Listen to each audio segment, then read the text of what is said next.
गोदानै बिटिआर हालामाव हाबनाय गहपुराव गिख्रंथाव गुलि गावनाय जाथाय। बिश्वनाथ जिल्ला सिंनि गहपुर हालामनि जयपुर गामियाव बुधबारखालि हरनि 10 रिंगासो समाव सिनाय मोनै दुथांफोरा मिलिखन मोसाहारिखौ गावनानै थाङो। ओनसोलाव लादेन मुङै मिथिजानाय मिलिखन मोसाहारिया सिनाय मोनै सुबुंनि गुलिजों जखम जायो।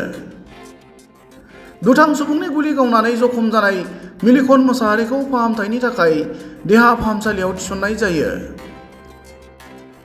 मिलिखन मोसाहारिखौ गावनाय जायगायाव गंसे 9mm पिस्तल मोननो हायो। उनाव जाथायथिलियाव पुलिसा थांनानै गुबै जाथायनि सोमोन्दै संदाननाय हाबाखौ जागायो।